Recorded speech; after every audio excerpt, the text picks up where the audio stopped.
Speed. Marker. And action.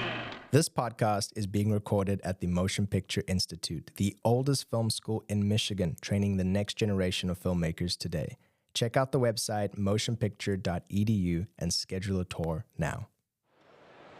And welcome back to the show, guys. Today I'm coming to you from Motor City Comic Con in Novi, Michigan. Places like this 10, 15, 20 years ago were nowhere near as populated, and they were pretty much dominated mainly by comic books and that kind of culture. But thanks to movies and TV shows, places like this have seen a significant uptick in attendance and just overall the kind of variety of people that come to places like this. Anything that's been put in front of a camera is probably in this building today. And that means there's a perspective. And filmmakers have contributed hundreds of thousands of hours and passion, tear, blood, you name it, to make the kind of stuff that we enjoy, that people like this come here to celebrate. Hopefully we can see some really cool things and just show you guys the impact pulp culture has had thanks to movies and TV shows. So, without further ado, let's talk motion picture. Dun dun dun dun dun dun dun dun dun dun dun dun dun dun. All right, so you are a clone? No, not clone. You're Stormtrooper. No, I'm a clone trooper. You had it right. So what's like a life in the day of a clone trooper? It's a lot of armor buffing. The stuff you can't get out it'll bug you, and that's kind of all it is with this armor. You wear it for a con. Oh, this bothers me now. I'm gonna fix that. Oh, this bothers me now. I'm gonna fix that. What is it made out of? It is all plastic. This is all plastic? It's all vacuum formed plastic. Huh. It's pretty hard plastic. It is, but it's not light in the slightest. Are you able to educate me on what this is? This is, oh God, why can't I remember the name of my own blaster? DC-15A. May I? Or S, yeah. Oh, wow. Oh, that's a decent weight right there. That's pretty sick. Yeah. It's made out of Durafoam. That is pretty sick. And you guys buy this online, or do you make these as well? There was a guy who made these out of this material, and their whole business shut down, and no one knows how to make them anymore. Wow. He was a part of the 501st in a different garrison, I'm pretty sure. And what is the 501st? It is a costuming group. We tend to do a lot of charity work, so, you know, St. Jude's, stuff like that. The Blaster Trooper here is all going to charity. None of that's required, but it's bad guys doing good. Make people smile, have fun, wear a costume. It's all for fun, but it brightens a lot of people's days, and that's awesome at the end. We are on the hunt for R2-D2. He is somewhere around here. He is remote controlled. We're going to find him. He's part of the 501st organization we just spoke to. I hear him booping at the back. I see a droid. I saw a droid. It wasn't R2-D2, but I'm sure he's somewhere around here. This is what childhood dreams are made of. This is why people come to Comic-Con. Stuff like this. Being able to walk around and embrace the culture of nerds, geeks, and alike, as well as to have conversations with droids. That's why I'm here.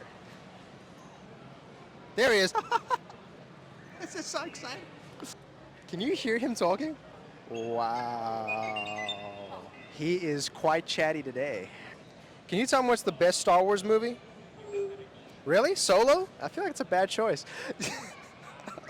So, how do you guys build an R2-D2?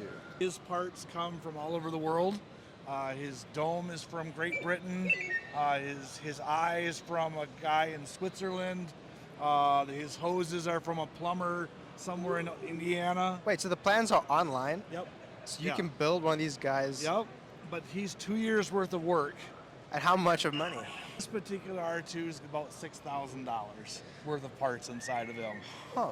He's got 10 battery packs, 180 watt sound system inside of him. It's just kind of a hobby. Does he do any tricks? Not really. He drives around. I think that's pretty impressive. How long does it take to paint one of these guys? To paint, well, the dirt is 40 hours worth of painting. Dirt? That's all painted. Yeah, so like this here, this is all like done by hand, I'm assuming. Yeah. Yep. And then it's many coats, because he's actually all plastic, except his dome. He's actually made out of styrene plastic, painted to look metal. Wow, that is gnarly. And so He's got a lot of personality. So What makes you want to build an R2D2? it was going to be a decoration in my den. That's where it started, man. It was going to be a static display, and then it just kept growing. Does this take like an experience in engineering, like a background? I in have no idea what I'm doing. I have no background in RC or construction. It just learn as you go, man. So the schematics online are that simple to follow? Oh no, there are no schematics. Oh, There's just people telling what they've done, and you follow their path. got you. I thought like George Lucas and Lucasfilm Oh, no, put this no. out. What Lucasfilm will do, it's kind of cool. I take him to children's hospitals. Here we're raising money for Make-A-Wish right now. As long as he's in a positive light, they won't enforce their copyright, and they'll let me drive him around. Now, if I put on a banner on him and tried to market him, they wouldn't be happy. But as long as I'm doing charity work and good deeds, then they'll let me do it. So you hear that, folks? If you do it for charity, you can build yourselves your own R2D2. It takes 2 years and $6,000. Depends on how much, yeah. You can do it for less and you can do it for a lot more. You like what Disney's done with Star Wars? Whoa, R2D2. All right, Nicole, can you please walk us through what your stand is here today? Yes, so I am with Multimedia Makeup Academy, and we are located in Troy. We are a cosmetology, aesthetics, and makeup school. We actually are right around the corner from MPI, so we work with you guys a lot. But today we have a lot of different makeup demos that are going to be happening. So we have student Lydia, who just ran away, but she's going to be doing 2 makeups today from BioShock, the video game. So this is a prosthetic that Lydia sculpted and we molded. So this is a original prosthetic piece that she's starting to paint. The little eyes get popped out, and then it's going to be glued on Aiden back there. So he's going to be one, and then Lydia's going to be a female version. Yeah, so one of our students, Cheyenne, made this one, and this is the beginning steps of that. So it's really cool because our students get to do like full head-to-toe characters during Comic-Con. So how long is the makeup course at your school? So it depends on what course you're in. Roughly our longest program is a little over a year. But usually, depending on what class you're in, you can get done in 6 months if you want. What's the biggest misconception people have with movie makeup and prosthetics? How much time it actually takes. Okay. Everyone's like, I need this done in 15 minutes. And I'm like, we need like 2 hours. So for sure, timing is everything, and we definitely need way more time than people assume that we need. What is advice you would give to up-and-coming makeup artists and prosthetic artists like Lydia? Keep practicing, and if something goes wrong, learn from those mistakes, and so that way you don't make those mistakes again. Nicole, thank you so much. Absolutely, thank you. And now, a tour of the vehicles. Anyone who's a fan of the Adam West TV show, I'm sure will be pretty excited to see what's coming up behind this guy. The Batmobile, the Adam West Batmobile, in all its beautiful glory.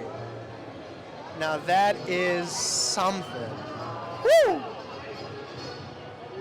How sick is that? Hi, sir. What is your name? What do you guys do? I'm Mel, and I own a bunch of Hollywood replica cars, and we've had more this year than we've ever had. We got 3 cars here, that car there, and the Bat boat. So How do you get your hands on movie replica cars? this one we made, Oh, wow. and some of I find on eBay. How long does it take to make a car like this? That took 3 weekends. 3 weekends? Yeah. Where do you get that much carpeting? At a carpet store. Carpet store? All right, so what is the coolest car you have in your collection, in your opinion? What is the craziest one you had to get? Craziest or coolest? My favorite is the Monkey Mobile, and it was not a replica. It's the real deal. The Monkey Mobile? Can you point that out for me? It's not here. It's not here. It Can was you tell me how you got your hands on a Batmobile? eBay. What do we have here, sir? Acto 1. Ecto 1? Yes. How did you guys get your hands on this? We just got it. And you're a Ghostbuster? Yes. What type of Ghostbuster, sir? Ghostbusters Detroit. Ghostbuster Detroit? What do you like so much about Ghostbusters? I just like to be a Ghostbuster. You're a Ghostbuster? Feel good, yeah. And what's your name, sir? Devontae, Devontae? aka Trey. I think you're the coolest Detroit Ghostbuster I've met. Thanks. Bustin' makes me feel good. So right here we've got a movie replica, Back to the Future Time Machine. It was not a screen-used car, but it is a mock-up. It is a stock 1981 DeLorean underneath all of the Hollywood. All of the Hollywood add-ons took about 7 months to give you what you see here. Except for the hover conversion, that was an add-on that was designed by our team, and then we set it up for private events, corporate events, Comic-Cons, that type of thing. Do you mind if we take a closer look? Absolutely not. Please, let's do. So all of the bells and whistles are just like the movie. So you've got the time circuits. We've got them on the correct date for today. So if we're doing a corporate event, we can always customize it to whatever date someone wants to go back to, whether it was for a wedding and when they met, or if it's the beginning of a business. And then we change the flux bands, different colors, so we can swap those out for corporate colors. How much power does it take to power this bad boy? So it's really interesting. The budget at the end of the car build, when DeLorean made the car, they had spent a lot of money on the stainless steel body, the gull wing doors, and so when it came to put the power plant into it, it's a 6-cylinder Renault, Volvo, Peugeot engine. So it doesn't really have a lot of power for the stainless steel body. Interesting. And this is a real DeLorean that was then turned into a movie replica. 100%, yes, just like they did for the movie. Be able to sit in it? Would that be possible? Absolutely. This is a dream come true. Okay. Marty McFly ain't got nothing on me. Wow. This is nice. And it fully drives? Functions? It is 100% drivable, yes, street legal and drivable. And this is signed by Christopher Lloyd? Yes, Christopher Lloyd was here at Motor City Comic Con last year. We had the car set up. So he did 3 days of his photo shoots in the car with the fans. We've also got Michael J. Fox's autograph on the passenger visor, where he would be right next to Doc. Watch your head stepping out. That stainless steel is unforgiving. Awesome. We're based out of Columbus, Ohio, and again, we're Ohio Time Machine Rental. Sir, you're amazing. My pleasure. Thank you, sir. Lydia, give me an update. One of the faces is done. The other one isn't painted yet. My model Aiden is getting changed into costume so we can apply it and then start painting it. You just painted like the lips, the eyebrows. Yeah, the base a little more, I guess. A little glow up. Yeah. And then how far are we from putting this on people's faces? So this one will be a little bit, but if you want to come back in like 10 minutes, you can see me applying to Aiden and start painting him. And how's that one looking so far? Oh, that is something, Yeah. man. So one of the evening students, Kaylin, actually made this. It's already been applied to someone's face and taken pictures of and everything. So when a prosthetic comes off an actor, does it get disinfected and used again? Can it be used on other people? Like, what are the rules on that? No. So, like, this is kind of different. This can be taken off and, like, kept, but we wouldn't probably reapply it to someone. But for, like, those prosthetics, smaller ones for, like, wounds or lacerations, those get just thrown out and, like, can't be resalvaged at all. Nicole's starting to paint the one that's going on Aiden's face momentarily. We are here with Sean Carlson, an artist. Sir, can you walk me through a little bit about your art? Traditional hand-done, a variety of different mediums, but primarily acrylic or watercolor on either canvas or illustration board. A lot of people are going digital nowadays. I got a lot of respect for the digital artists. There's some really great ones out there, but for me personally, still nothing beats the actual pencil to paper, brush to canvas. It's still the best. It looks like your fandom has inspired you as an artist. Yeah, absolutely. The biggest inspiration I have is other artists and, you know, all these different universes and worlds. Got into this from the X-Men cartoon back in the 90s, the classic one that's since been brought back. And all that sort of stuff, it's my biggest inspiration for sure. When you're young and when you first see this kind of stuff, it's the superficial things that inspire you. The colors, the powers, the fantasy aspect of it, and that's still really big for me. I mean, you know, that's like the candy of it all. But the real meat and potatoes, once you get under the surface, you realize these characters have really great backstories and they're great moral tales. The great stories that really stick with you, you know, describe an emotion or a period that you've went through, that you identify and empathize with the character going through it. Or, like I said, a moral tale. It can be, you know, the traditional good or evil, or the really great ones that explore kind of the gray area that's in between that. that's the stuff I can, I never get enough of. What advice would you have for people in a similar situation as you? People a little bit behind you, younger Sure, people just sure. starting off Yeah, who want to sure. get up into this. Practice every day, and don't just draw the things that you want to draw. As a young artist coming up, I have, the human anatomy, that's what everyone loves drawing, but that can't just exist in a void in your sketchbook. You got to know how to draw backgrounds, cityscapes, the parts of the human anatomy that, you don't really like drawing. Feet are always kind of not the most fun things to draw, but if you want to do comic books or do any art on a professional level, you have to know the full breadth of what you can render. So and practice. It's a lot of people think it's a skill that you're just naturally born with. It isn't. You work on it and hone it just like you would learning the violin or any other skill. I guess they call it pencil mileage, right? What's that? Pencil mileage. Yes, exactly right. Yeah, Yeah. 10,000 hours. You can't fake that. You got to put in the time. So Bruno, can you tell me a little bit about your art? Sure. So I do commercial illustration, a lot of it for the film, entertainment, and sports industry. And what got you so inspired to do this kind of stuff? These are things I love. My dad introduced me to Star Wars in 1997 when A New Hope was re-released. And I kind of like all the other pop culture fandoms and genres and all that. So it's stuff I like already, so it kind of makes sense to just utilize that for art. It's kind of crazy how as a kid you can be exposed to like one movie and Sure. then base like the rest of your free time for the rest of your absolutely. life on that. Okay, so specifically with Star Wars, what do you exactly do with these pieces? So these are pretty much made for prints. I have done some licensed prints for Lucasfilm. So how does that go? How does Lucasfilm get in touch with you to make stuff for them? When A Force Awakens was coming out, I believe they reached out to a bunch of artists from all over the world to just do a bunch of pieces to kind of get the hype going for the new trilogy that was coming out.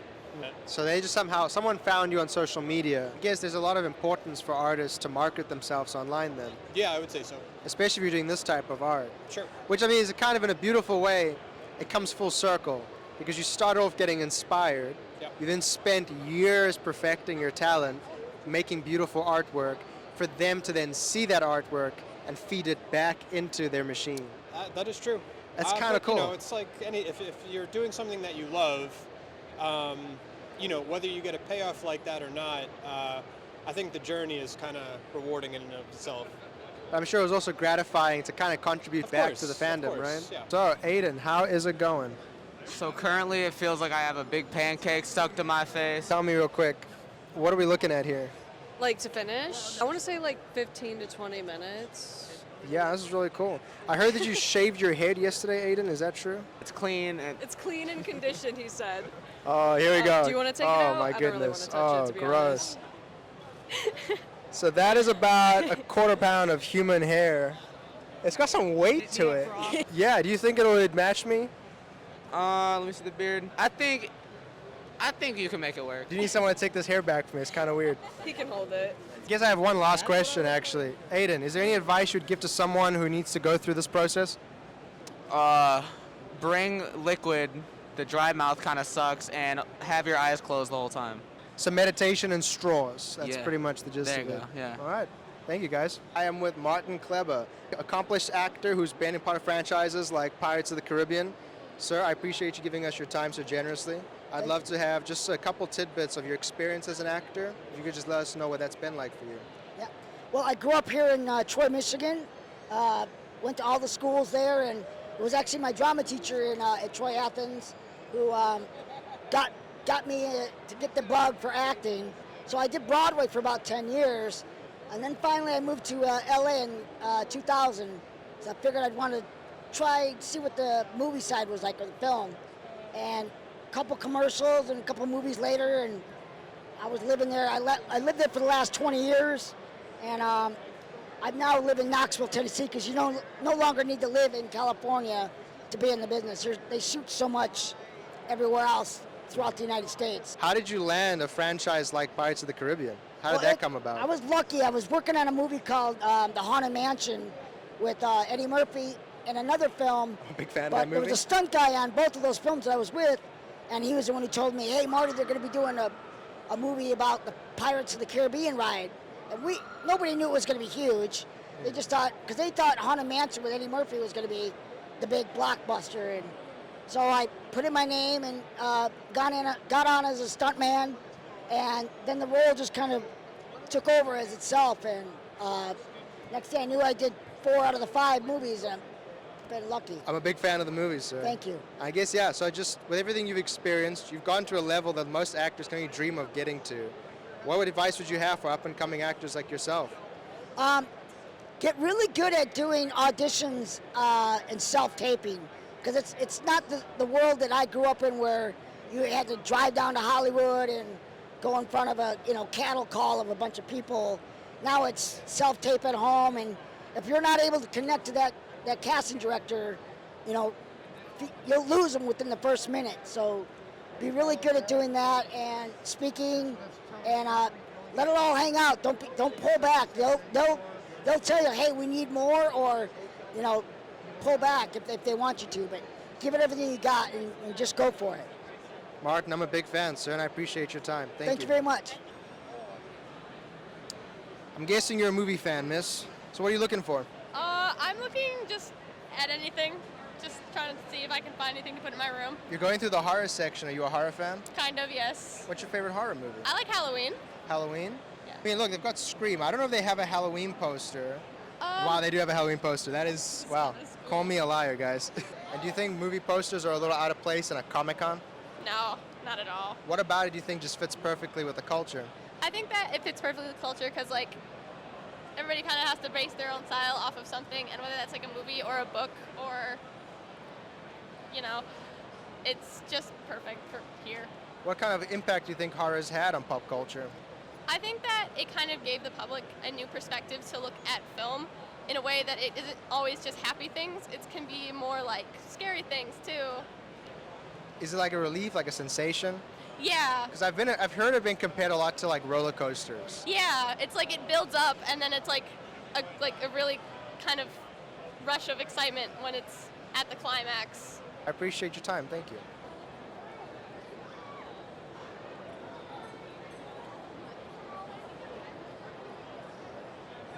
Are you a Star Wars fan? No. You don't like Star Wars? A little. Just a little? What do you like about Star Wars? Guns, lightsabers, everything. Which one of these lightsabers is your favorite? Red. Red's your favorite lightsaber? Yes. But that's the bad guys. I know, but I need to know how to crime fight. You think the bad guys fight crime? Yeah. I think they do the crime. My favorite color is red. All right, who's your favorite bad guy? Darth Vader. Good choice. I'm here with Aaron Noble and Robert Wax. Guys, what are we doing at Comic-Con today? We're looking for writers, actually. We've developed a television series, and we're looking for 8 writers to participate in the writers' room for that. So. How would you find a writer at Comic-Con? What's the trick? When I'm walking up and down, we're both looking for someone that has their original work out, and it has multiple ideas. So maybe not just one, but they have like a lot of different concepts going. What we're doing, it really falls well into the comic book vein. It fits really well. It's a story about a deck of cards. Deck of cards? Yeah. That's but really it's cool. deeper than that. Oh. Much deeper than that. But a deck of cards. All right, and Aaron, you gotta tell me why you're here today, sir. Well, I'm moral support and a bodyguard to this guy. Bodyguard? Pretty much a bodyguard. He's being modest because in the proof of concept, we got about 65 to 70 people together, and we filmed a proof of concept. And our lead actor, our lovable loser that finds one of these magic cards, is this guy. Lovable loser, huh, Aaron? Pretty cool. The two of you guys are here. You're an independent partnership. Yeah. You're trying to get something off the ground. You're trying to find collaborators. I think that's really sick. No, and I wish you guys best luck. All right, John, I am the biggest Jurassic Park fan. I'm actually a filmmaker myself. It's my favorite movie. I've seen it a bunch of times. I'm an actor besides doing cosplay, so I understand completely. Yeah, I mean, just, I guess when the first time you saw it, what kind of impact did it have on you? There was a lot of firsts at the time. I mean, you look at the dinosaurs and such, and you remember the first time you got to see them. The CGI and stuff's gotten a little better since then, but you're seeing real dinosaurs. It isn't the claymation, No. King Kong stuff from way back in the day. It was. And you also saw them to scale, right? They were like big and terrifying. Well, oversized actually for most of them. Like the velociraptors were not that big. And genetic engineering, there's frogs in there. You never know what's going to happen. Yeah, no, it's had a massive impact on pop culture as well. I don't think Steven Spielberg knew it was going to be a franchise when he made it. It was like a one and done. I think most of them they don't. I mean, the first Star Wars, should I do it? Should I not do it? Then people go, man, I wish I would have took that audition when I had the chance. You never know ahead of time. Tony Fleece, it's a pleasure to interview you today, sir. Yeah, happy to be here. Thanks for coming. Are you enjoying Motor City Comic Con? Yeah, it's been great so far. All kinds of people are here. It's crazy busy. I haven't been here in like almost 8 years, so it's nice to be back. It's nice to be back with a bunch of books, Yeah, welcome back. And I mean, I would love to speak to you about your experience working on some pretty big titles, like My Little Pony. Basically, I worked on the My Little Pony comics. That was sort of like my first big break in comics was I worked on that book for like 10 years. And when I was doing that, I would go to conventions that were just My Little Pony conventions. And so I made friends with like everybody that worked on the show and the other people that worked on the comics and the fans and stuff. It's like a community, like Star Trek fans used to be when like before Next Generation, it's just like a very focused, specific community that's into this one thing. So anyway, I made friends with this lady named Jillian, who wrote the novels at the time. She wrote like the chapter books about My Little Pony. And she ended up becoming the showrunner on the Netflix show, My Little Pony. And we had written some stuff together, like worked on things together, and she was like, this would be great for you. And so she just called me up one day and said, hey, they're letting me hire one person for this crew I'm putting together, and I want to hire you. And so she hired me, and I wrote 5 episodes for the show.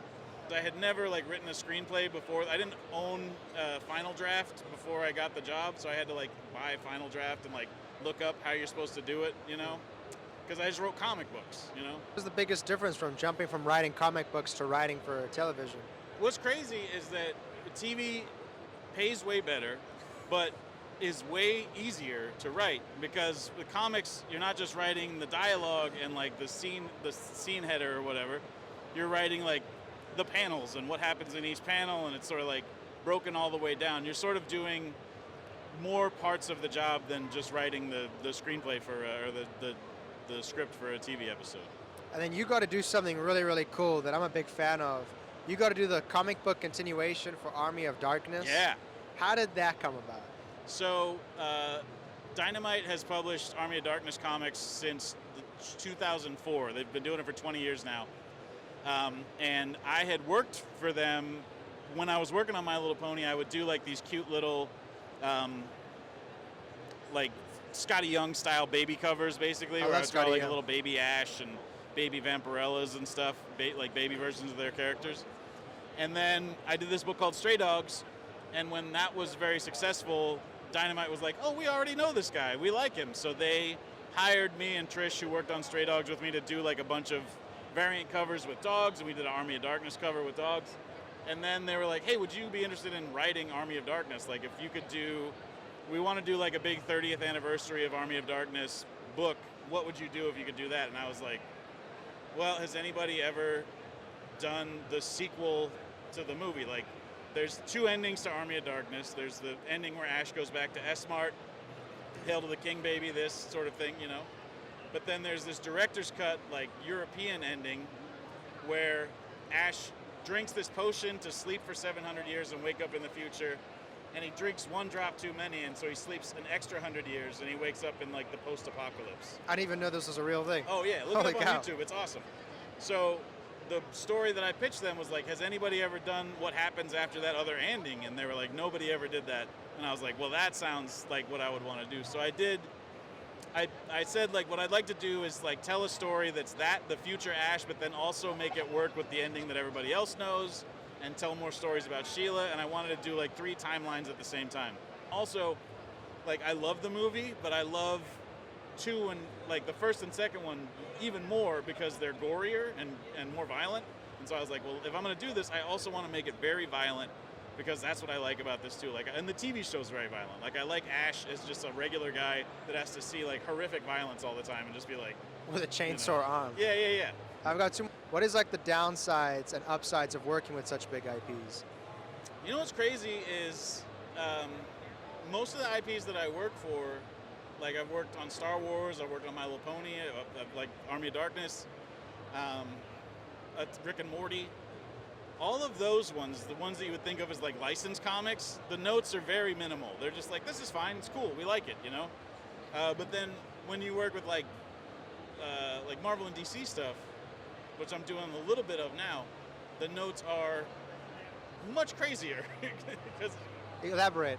Well, because it's not like a licensor just owns a thing and they have a person that reads it and goes like, this is fine, this doesn't break any of our rules.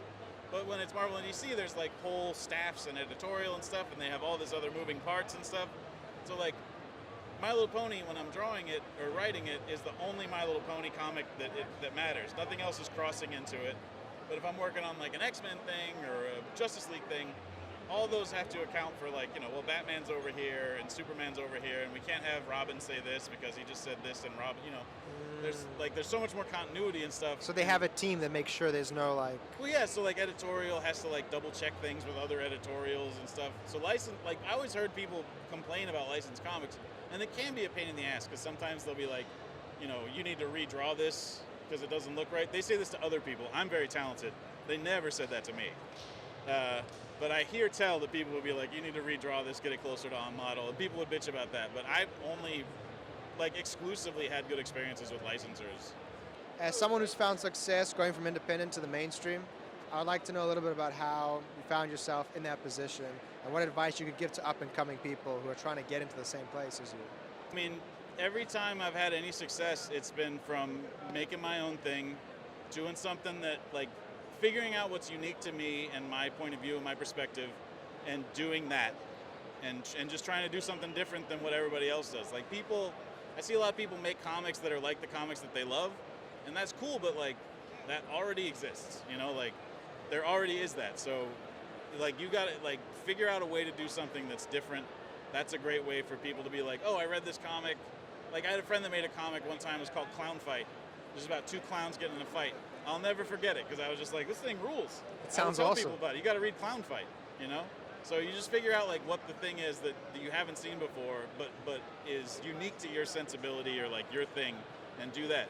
It's important to have your own voice, to have your own point of view, and if you can do that, it's something that you have to sort of develop, as a storyteller, as a creator, But if you are doing something and you go this is like this other Batman thing I like, or this other Spider-Man thing I like, if there's not something in there that makes it super uniquely your thing, not just he has different powers or whatever, but the way the story's told is different, or the characters, there's never been a character like this one, or something. Just try and make sure it's original. But beyond that, you just have to make it in the first place. To get into comics, I don't know anybody that got into comics without making comics, You have to actually just make comics. And the good news is they're really easy to make. Oh, you make it look easy, sir. And you've made Thank some you. really good ones. I'm a big fan. So thank you for this. I appreciate it. I really appreciate it. Thanks, Keanu. Thank you, Tony. Alrighty, guys. And that is Motor City Comic Con 2024. I had a lot of fun. I got to interview R2-D2 and sit inside a DeLorean. Quite a fun thing to take off your bingo list. But I guess more so my final thoughts, as I said in the beginning, places like this have changed forever. What filmmakers are doing right now is changing our culture. This is a community, and this community is fostered by the stuff they enjoy. So I, for one, am proud to be a filmmaker, and I think for all the hundreds of thousands of people at this community at large, it's just cool to see what the work you do can inspire. So without further ado, guys, that's been Let's Talk Motion Picture at Comic-Con. I hope you enjoyed. Peace. This podcast is brought to you by Motion Picture Institute, a film school located in Troy, Michigan. If you'd like to know more about our extensive one-year filmmaking program, please check out the website at motionpicture.edu and schedule a tour today.